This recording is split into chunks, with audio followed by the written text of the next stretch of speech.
Certain houses, like certain persons, manage somehow to proclaim at once their character for evil. In the case of the latter, no particular feature need betray them. They may boast an open countenance and an ingenuous smile, and yet a little of their company leaves the unalterable conviction that there is something radically amiss with their being, that they are evil.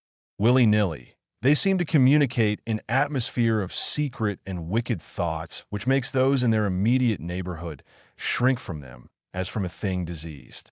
And, perhaps, with houses the same principle is operative, and it is the aroma of evil deeds committed under a particular roof, long after the actual doers have passed away, that makes the goose flesh come and the hair rise. Something of the original passion of the evildoer and of the horror felt by his victim enters the heart of the innocent watcher, and he becomes suddenly conscious of tingling nerves, creeping skin, and a chilling of the blood. He is terror-stricken without apparent cause. There was manifestly nothing in the external appearance of this particular house to bear out the tales of the horror that was said to reign within. It was neither lonely nor unkempt. It stood crowded into a corner of the square and looked exactly like the houses on either side of it. It had the same number of windows as its neighbors, the same balcony overlooking the gardens, the same white steps leading up to the heavy black front door. And in the rear, there was the same narrow strip of green with neat box borders running up to the wall that divided it from the backs of the adjoining houses. Apparently, too, the number of chimney pots on the roof was the same, the breadth and angle of the eaves, and even the height of the dirty area railings. And yet this house in the square, that seemed precisely similar to its 50 ugly neighbors, was as a matter of fact entirely different, horribly different. Wherein lay this marked, invisible difference is impossible to say. It cannot be ascribed wholly to the imagination, because persons who had spent some time in the house, knowing nothing of the facts, had declared positively that certain rooms were so disagreeable they would rather die than enter them again, and that the atmosphere of the whole house produced in them symptoms of a genuine terror. While the series of innocent tenants who had tried to live in it and been forced to decamp at the shortest possible notice was indeed little less than a scandal in the town. When Shorthouse arrived to pay a week-end visit to his Aunt Julia in her little house on the seafront at the other end of the town, he found her charged to the brim with mystery and excitement. He had only received her telegram that morning, and he had come anticipating boredom. But the moment he touched her hand and kissed her apple-skin wrinkled cheek, he caught the first wave of her electrical condition. The impression deepened when he learned that there were to be no other visitors, and that he had been telegraphed for with a very special object. Something was in the wind, and the something would doubtless bear fruit. For this elderly spinster aunt, with a mania for psychical research, had brains as well as willpower, and by hook or by crook she usually managed to accomplish her ends. The revelation was made soon after tea, when she sidled close up to him as they paced slowly along the seafront in the dusk. "I've got the keys," she announced in a delighted, yet half-awesome voice. "Got them till Monday." "The keys of the bathing machine, or?" he asked innocently, looking from the sea to the town. Nothing brought her so quickly to the point as feigning stupidity. "Neither," she whispered. "I've got the keys of the haunted house in the square, and I'm going there tonight." Shorthouse was conscious of the slightest possible tremor down his back. He dropped his teasing tone. Something in her voice and manner thrilled him. She was in earnest. "But you can't go alone," he began. "That's why I wired for you," she said with decision. He turned to look at her. The ugly, lined, enigmatical face was alive with excitement. There was the glow of genuine enthusiasm round it like a halo. The eyes shone. He caught another wave of her excitement, and a second tremor, more marked than the first, accompanied it. "Thanks, Aunt Julia," he said politely. "Thanks awfully. I should not dare to go quite alone," she went on, raising her voice. "But with you I should enjoy it immensely. You're afraid of nothing, I know." "Thanks so much," he said again. Is anything likely to happen?" "A great deal has happened," she whispered, "though it's been most cleverly hushed up." 3 tenants have come and gone in the last few months, and the house is said to be empty for good now. In spite of himself, Shorthouse became interested. His aunt was so very much in earnest. The house is very old indeed, she went on, and the story, an unpleasant one, dates a long way back. It has to do with a murder committed by a jealous stableman who had some affair with a servant in the house. One night he managed to secrete himself in the cellar, and when everyone was asleep, he crept upstairs to the servants' quarters, chased the girl down to the next landing, and before anyone could come to the rescue, threw her bodily over the banisters into the hall below. And the stableman was caught, I believe, and hanged for murder. But it all happened a century ago, and I've not been able to get more details of the story. Shorthouse now felt his interest thoroughly aroused, but though he was not particularly nervous for himself, he hesitated a little on his aunt's account. On one condition, he said at length. Nothing will prevent my going, she said firmly, but I may as well hear your condition. That you guarantee your power of self-control if anything really horrible happens. I mean, that you're sure you won't get too frightened. Jim, she said scornfully, I'm not young, I know, nor my nerves, but with you I should be afraid of nothing in the world. This, of course, settled it, for Shorthouse had no pretensions to being other than a very ordinary young man, and an appeal to his vanity was irresistible. He agreed to go. Instinctively, by a sort of subconscious preparation, he kept himself and his forces well in hand the whole evening, compelling an accumulative reserve of control by that nameless inward process of gradually putting all the emotions away and turning the key upon them. A process difficult to describe, but wonderfully effective, as all men who have lived through severe trials of the inner man well understand. Later, it stood him in good stead. But it was not until 10:30, when they stood in the hall, well in the glare of friendly lamps and still surrounded by comforting human influences, that he had to make the first call upon this store of collected strength. For once the door was closed, and he saw the deserted, silent street stretching away white in the moonlight before them, it came to him clearly that the real test that night would be in dealing with two fears instead of one. He would have to carry his aunt's fear as well as his own.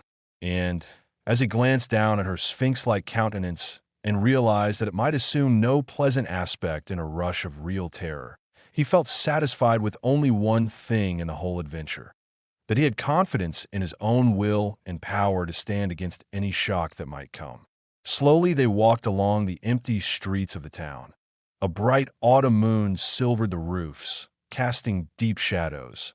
There was no breath of wind, and the trees in the formal gardens by the seafront watched them silently as they passed along. To his aunt's occasional remarks, Shorthouse made no reply, realizing that she was simply surrounding herself with mental buffers, saying ordinary things to prevent herself thinking of extraordinary things. Few windows showed lights, and from scarcely a single chimney came smoke or sparks. Shorthouse had already begun to notice everything, even the smallest details. Presently, they stopped at the street corner and looked up at the name on the side of the house full in the moonlight, and with one accord, but without remark, turned into the square and crossed over to the side of it that lay in shadow. The number of the house is 13, whispered a voice at his side, and neither of them made the obvious reference, but passed across the broad sheet of moonlight and began to march up the pavement in silence. It was about halfway up the square that Shorthouse felt an arm slipped quietly but significantly into his own, and knew then that their adventure had begun in earnest, and that his companion was already yielding imperceptibly to the influences against them. She needed support. A few minutes later, they stopped before a tall, narrow house that rose before them into the night, ugly in shape and painted a dingy white. Shutterless windows, without blinds, stared down upon them, shining here and there in the moonlight. There were weather streaks in the wall and cracks in the paint, and the balcony bulged out from the first floor a little unnaturally. But beyond this generally forlorn appearance of an unoccupied house, there was nothing at first sight to single out this particular mansion for the evil character it had most certainly acquired. Taking a look over their shoulders to make sure they had not been followed, They went boldly up the steps and stood against the huge black door that fronted them forbiddingly. But the first wave of nervousness was now upon them, and Shorthouse fumbled a long time with the key before he could fit it into the lock at all. For a moment, if truth were told, they both hoped it would not open, for they were a prey to various unpleasant emotions as they stood there on the threshold of their ghostly adventure. Shorthouse, shuffling with the key and hampered by the steady weight on his arm, certainly felt the solemnity of the moment. It was as if the whole world, for all experience, seemed at that instant concentrated in his own consciousness. Were listening to the grating noise of that key. A stray puff of wind wandering down the empty street woke a momentary rustling in the trees behind them. But otherwise this rattling of the key was the only sound audible, and at last it turned in the lock and the heavy door swung open and revealed a yawning gulf of darkness beyond. With a last glance at the moonlit square, they passed quickly in, and the door slammed behind them with a roar that echoed prodigiously through empty halls and passages. But instantly, with the echoes, another sound made itself heard, and Aunt Julia leaned suddenly so heavily upon him that he had to take a step backwards to save himself from falling. A man had coughed close beside them, so close that it seemed they must have been actually by his side in the darkness. With the possibility of practical jokes in his mind, Shorthouse at once swung his heavy stick in the direction of the sound, but it met nothing more solid than air. He heard his aunt give a little gasp beside him. "There's someone here," she whispered. "I heard him." "Be quiet," he said sternly. It was nothing but the noise of the front door. "Oh, get a light. Quick," she added as her nephew, fumbling with a box of matches, opened it upside down and let them all fall with a rattle onto the stone floor. The sound, however, was not repeated, and there was no evidence of retreating footsteps. In another minute, they had a candle burning, using an empty end of a cigar case as a holder. And when the first flare had died down, he held the impromptu lamp aloft and surveyed the scene. And it was dreary enough in all conscience, for there is nothing more desolate in all the abodes of men than an unfurnished house dimly lit, silent, and forsaken, and yet tenanted by rumor with the memories of evil and violent histories. They were standing in a wide hallway. On their left was the open door of a spacious dining room, and in front the hall ran, ever narrowing, into a long, dark passage that led apparently to the top of the kitchen stairs. The broad, uncarpeted staircase rose in a sweep before them, everywhere draped in shadows, except for a single spot about halfway up where the moonlight came in through the window and fell on a bright patch on the boards. This shaft of light shed a faint radiance above and below it, lending to the objects within its reach a misty outline that was infinitely more suggestive and ghostly than complete darkness. Filtered moonlight always seems to paint faces on the surrounding gloom, and as Shorthouse peered up into the well of darkness and thought of the countless empty rooms and passages in the upper part of the old house, he caught himself longing again for the safety of the moonlit square or the cozy, bright drawing room they had left an hour before. Then, realizing that these thoughts were dangerous, he thrust them away again and summoned all his energy for concentration on the present. "Aunt Julia," he said aloud, severely, "we must now go through the house from top to bottom and make a thorough search." The echoes of his voice died away slowly all over the building, and in the intense silence that followed, he turned to look at her. In the candlelight, he saw that her face was already ghastly pale, but she dropped his arm for a moment and said in a whisper, stepping close in front of him, "I agree. We must be sure there's no one hiding. That's the first thing." She spoke with evident effort, and he looked at her with admiration. "You feel quite sure of yourself?" "It's not too late. I think so," she whispered, her eyes shifting nervously toward the shadows behind. "Quite sure. Only one thing." "What's that?" "You must never leave me alone for an instant. As long as you understand that any sound or appearance must be investigated at once. For to hesitate means to admit fear. That is fatal." "Agreed," she said, a little shakily, after a moment's hesitation. "I'll try." Arm in arm, Shorthouse holding the dripping candle and the stick, while his aunt carried the cloak over her shoulders, figures of utter comedy to all but themselves, they began a systematic search. Stealthily, walking on tiptoe and shading the candle, lest it should betray their presence through the shutterless windows, they went first into the big dining room. There was not a stick of furniture to be seen. Bare walls, ugly mantelpieces, and empty grates stared at them. Everything, they felt, resented their intrusion, watching them, as it were, with veiled eyes. Whispers followed them. Shadows flitted noiselessly to right and left. Something seemed ever at their back, watching, waiting an opportunity to do them injury.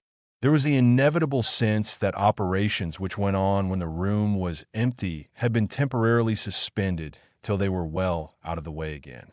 The whole dark interior of the old building seemed to become a malignant presence that rose up, warning them to desist and mind their own business. Every moment the strain on the nerves increased. Out of the gloomy dining room they passed through large folding doors into a sort of library or smoking room, wrapped equally in silence, darkness, and dust, and from this they regained the hall near the top of the back stairs. Here a pitch-black tunnel opened before them into the lower regions, and, it must be confessed, they hesitated, but only for a minute. With the worst of the night still to come, it was essential to turn from nothing.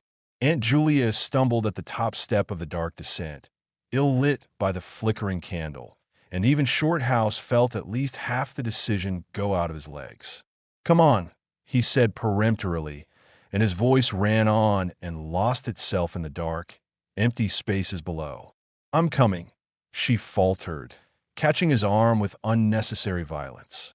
They went a little unsteadily down the stone steps, a cold, damp air meeting them in the face, close and malodorous. The kitchen, into which the stairs led along a narrow passage, was large, with a lofty ceiling.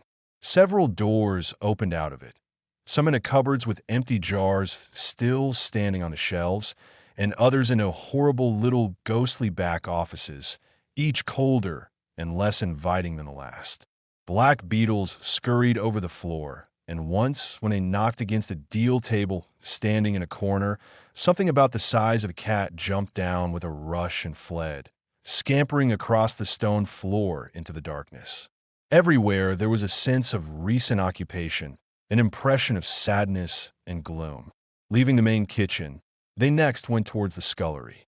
The door was standing ajar, and as they pushed it open to its full extent, Aunt Julia uttered a piercing scream, which she instantly tried to stifle by placing her hand over her mouth. For a second Shorthouse stood stock-still, catching his breath.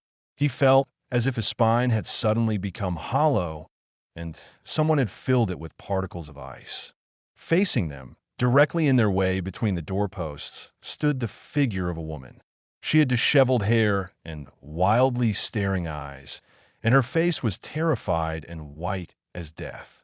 She stood there motionless for the space of a single second. Then the candle flickered and she was gone, gone utterly, and the door framed nothing but empty darkness.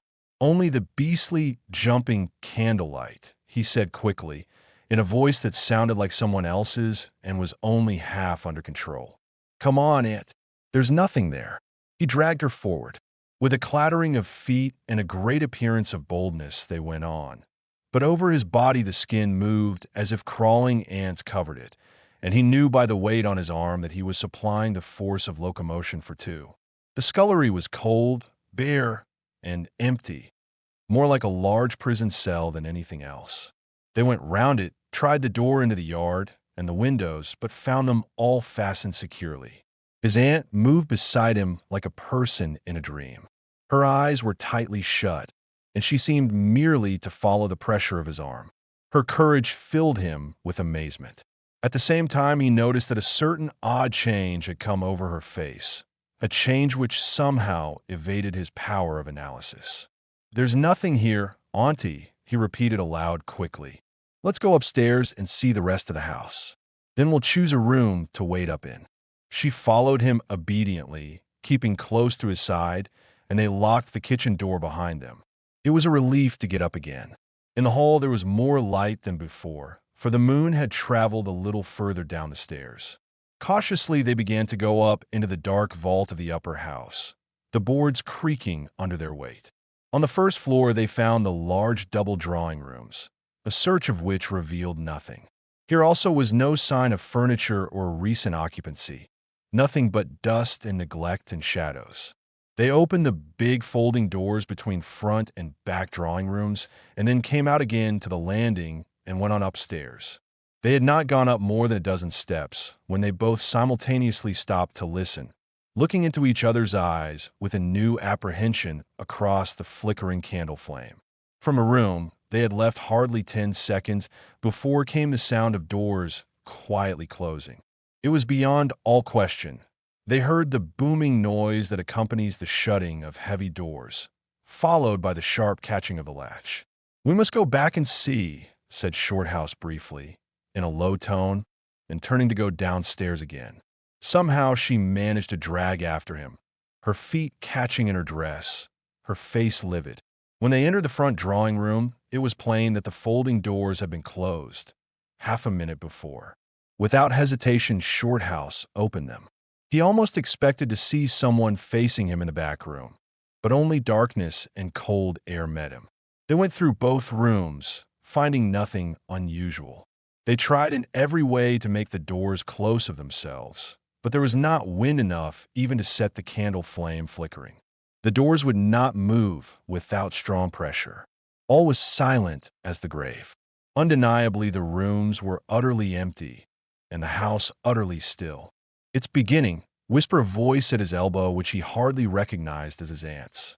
He nodded acquiescence, taking out his watch to note the time.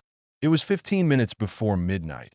He made the entry of exactly what had occurred in his notebook, setting the candle in its case upon the floor in order to do so. It took a moment or two to balance it safely against the wall. Aunt Julia always declared that at this moment she was not actually watching him, but had turned her head towards the inner room, where she fancied she heard something moving. But at any rate, both positively agreed that there came a sound of rushing feet, heavy and very swift, and the next instant the candle was out.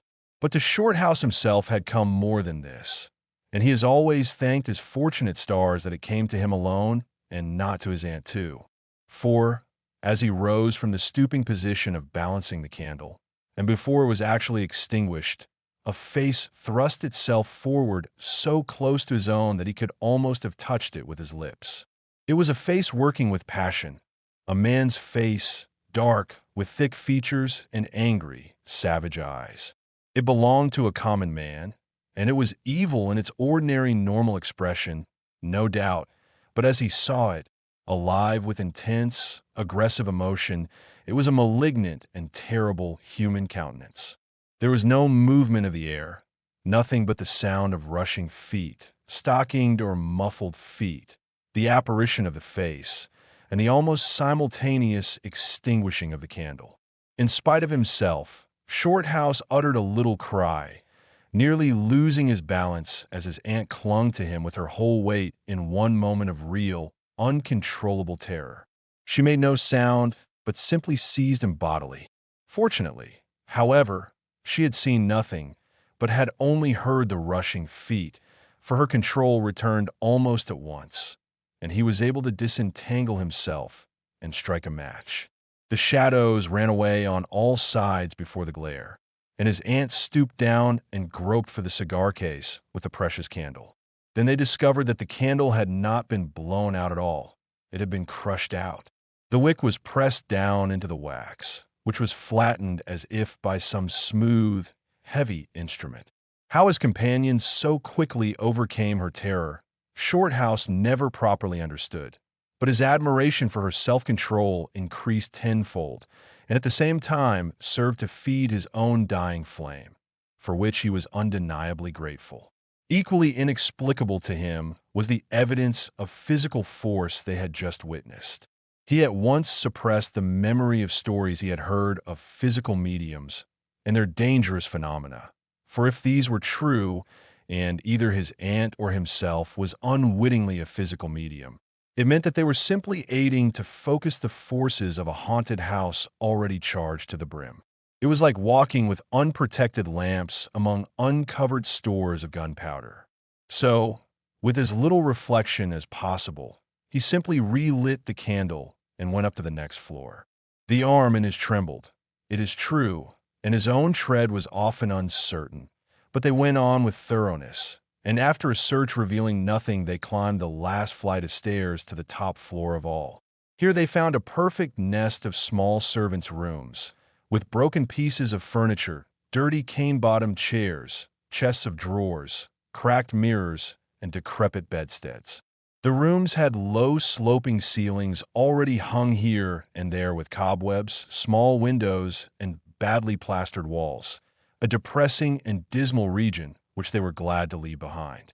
It was on the stroke of midnight when they entered a small room on the third floor, close to the top of the stairs, and arranged to make themselves comfortable for the remainder of their adventure.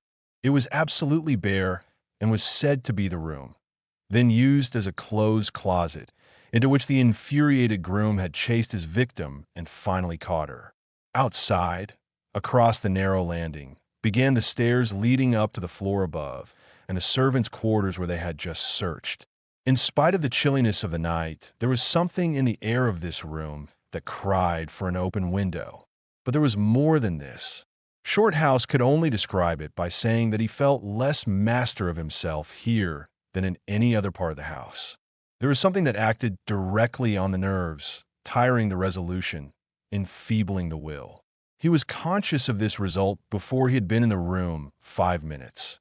And it was in the short time they stayed there that he suffered the wholesale depletion of his vital forces, which was, for himself, the chief horror of the whole experience. They put the candle on the floor of the cupboard, leaving the door a few inches ajar, so that there was no glare to confuse the eyes and no shadow to shift about on walls and ceiling. Then they spread the cloak on the floor and sat down to wait, with their backs against the wall. Shorthouse was within 2 feet of the door onto the landing. His position commanded a good view of the main staircase leading down into the darkness, and also of the beginning of the servants' stairs going to the floor above. The heavy stick lay beside him, within easy reach.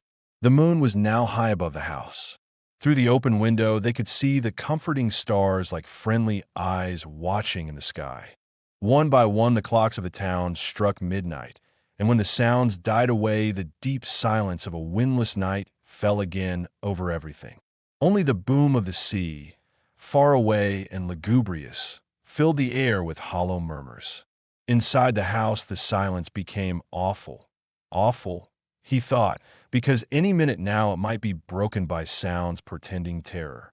The strain of waiting told more and more severely on the nerves. They talked in whispers when they talked at all, for their voices aloud sounded queer and unnatural. A chilliness, not altogether due to the night air, invaded the room and made them cold. The influences against them, whatever these might be, were slowly robbing them of self-confidence and the power of decisive action. Their forces were on the wane, and the possibility of real fear took on a new and terrible meaning. He began to tremble for the elderly woman by his side, whose pluck could hardly save her beyond a certain extent. He heard the blood singing in his veins. It sometimes seemed so loud that he fancied it prevented his hearing properly certain other sounds that were beginning very faintly to make themselves audible in the depths of the house. Every time he fastened his attention on these sounds, they instantly ceased. They certainly came no nearer. Yet he could not rid himself of the idea that movement was going on somewhere in the lower regions of the house. The drawing-room floor, where the doors had been so strangely closed, seemed too near. The sounds were further off than that. He thought of the great kitchen, with the scurrying black beetles, and of the dismal little scullery, but somehow or other, they did not seem to come from there either. Surely they were not outside the house. Then, suddenly, the truth flashed into his mind, and for the space of a minute he felt as if his blood had stopped flowing and turned to ice. The sounds were not downstairs at all. They were upstairs, somewhere among those horrid, gloomy little servants' rooms with their bits of broken furniture, low ceilings, and cramped windows, upstairs where the victim had first been disturbed and stalked to her death. And the moment he discovered where the sounds were, he began to hear them more clearly. It was the sound of feet moving stealthily along the passage overhead, in and out among the rooms and past the furniture. He turned quickly to steal a glance at the motionless figure seated beside him, to note whether she had shared his discovery. The faint candlelight coming through the crack in the cupboard door threw her strongly marked face into vivid relief against the white of the wall. But it was something else that made him catch his breath and stare again. An extraordinary something had come into her face and seemed to spread over her features like a mask. It smoothed out the deep lines and drew the skin everywhere a little tighter so that the wrinkles disappeared. It brought into the face, with the sole exception of the old eyes, an appearance of youth and almost of childhood. He stared in speechless amazement, amazement that was dangerously near to horror. It was his aunt's face indeed, but it was her face of 40 years ago, the vacant, innocent face of a girl. He had heard stories of that strange effect of terror which could wipe a human countenance clean of other emotions, obliterating all previous expressions. But he had never realized that it could be literally true or could mean anything so simply horrible as what he now saw. For the dreadful signature of overmastering fear was written plainly in that utter vacancy of the girlish face beside him. And when, feeling his intense gaze, she turned to look at him, he instinctively closed his eyes tightly to shut out the sight. Yet, when he turned a minute later, his feelings well in hand, he saw to his intense relief another expression. His aunt was smiling, and though the face was deathly white, the awful veil had lifted and the normal look was returning. Anything wrong? Was all he could think of to say at the moment. And the answer was eloquent, coming from such a woman. "I feel cold and a little frightened," she whispered. He offered to close the window, but she seized hold of him and begged him not to leave her side even for an instant. "It's upstairs, I know," she whispered with an odd half-laugh, "but I can't possibly go up." But Shorthouse thought otherwise, knowing that in action lay their best hope of self-control. He took the brandy flask and poured out a glass of neat spirit, stiff enough to help anybody over anything. She swallowed it with a little shiver. His only idea now was to get out of the house before her collapse became inevitable. But this could not safely be done by turning tail and running from the enemy. Inaction was no longer possible. Every minute he was growing less master of himself, and desperate, aggressive measures were imperative without further delay. Moreover, the action must be taken towards the enemy, not away from it. The climax, if necessary and unavoidable, would have to be faced boldly. He could do it now, but in 10 minutes he might not have the force left to act for himself, much less for both. Upstairs, the sounds were meanwhile becoming louder and closer, accompanied by occasional creaking of the boards. Someone was moving stealthily about, stumbling now and then awkwardly against the furniture, waiting a few moments to allow the tremendous dose of spirits to produce its effect, and knowing this would last but a short time under the circumstances, Shorthouse then quietly got on his feet, saying in a determined voice, "Now, Aunt Julia, we'll go upstairs and find out what all this noise is about. You must come too. It's what we agreed." He picked up his stick and went to the cupboard for the candle. A limp form rose shakily beside him, breathing hard, and he heard a voice say very faintly something about being ready to come. The woman's courage amazed him. It was so much greater than his own, and as they advanced, holding aloft the dripping candle, some subtle force exhaled from this trembling, white-faced old woman at his side that was the true source of his inspiration. It held something really great that shamed him and gave him the support without which he would have proved far less equal to the occasion. They crossed the dark landing, avoiding with their eyes the deep black space over the banisters. Then they began to mount the narrow staircase to meet the sounds which, minute by minute, grew louder and nearer. About halfway up the stairs, Aunt Julia stumbled and Shorthouse turned to catch her by the arm. And just at that moment, there came a terrific crash in the servants' corridor overhead. It was instantly followed by a shrill, agonized scream That was a cry of terror, and a cry for help melted into one. Before they could move aside or go down a single step, someone came rushing along the passage overhead, blundering horribly, racing madly, at full speed, 3 steps at a time, down the very staircase where they stood. The steps were light and uncertain, but close behind them sounded the heavier tread of another person, and the staircase seemed to shake. Shorthouse and his companion just had time to flatten themselves against the wall when the jumble of flying steps was upon them, and 2 persons, with the slightest possible interval between them, dashed past at full speed. It was a perfect whirlwind of sound breaking in upon the midnight silence of the empty building. The 2 runners, pursuer and pursued, had passed clean through them where they stood, and already with a thud the boards below had received first one, then the other. Yet they had seen absolutely nothing, not a hand or arm or face or even a shred of flying clothing.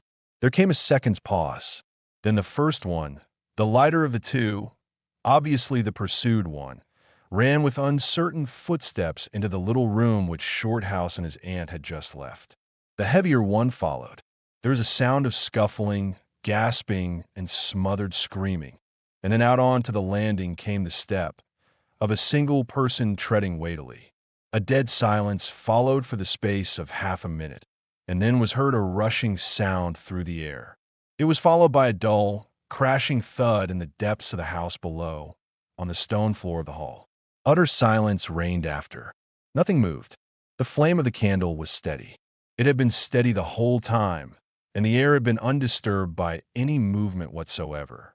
Palsied with terror, Aunt Julia, without waiting for her companion, began fumbling her way downstairs. She was crying gently to herself, and when Shorthouse put his arm round her and half carried her, he felt that she was trembling like a leaf. He went into the little room and picked up the cloak from the floor, and, arm in arm, walking very slowly, without speaking a word or looking once behind them, they marched down the 3 flights into the hall.